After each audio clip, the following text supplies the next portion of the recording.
On everybody, Vince Goodrum here. It is Tuesday afternoon. Just sitting outside eating a little bit of lunch and just wanted to go over a couple of current events.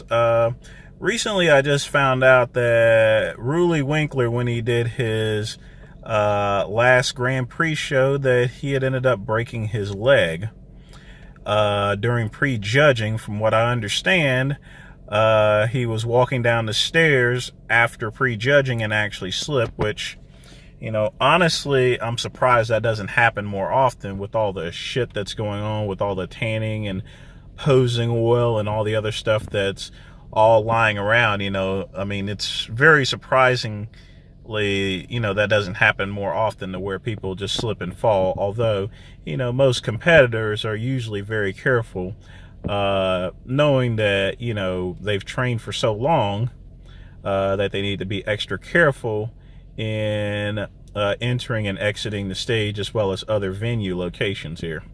But in my opinion, I think this works out perfectly for Roelly. Number one, it happened very early, so he has a full year to recoup and recover and get a chance to win that Mr. Olympia. Number two, that basically forces him not to think about doing any other shows such as the Arnold Classic or any other Grand Prix shows. Because the reason why you become an IFBB Pro is to win the Mr. Olympia. That is the top prize.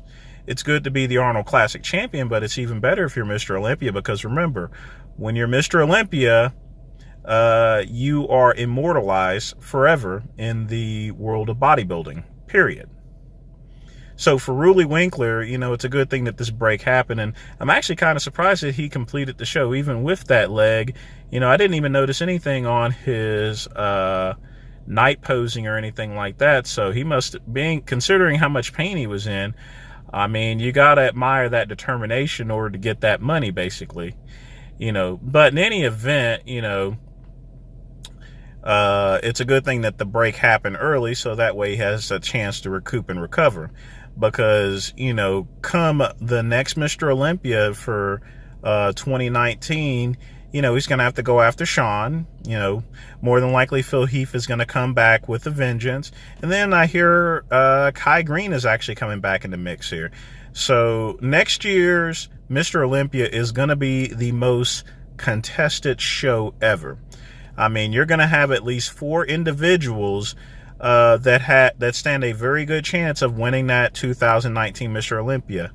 And Roelly Winklaar cannot take any fucking chances in terms of not winning. So he needs to stay his ass home, rest and recuperate and train, and then that way he has the best opportunity possible to win the Mr. Olympia.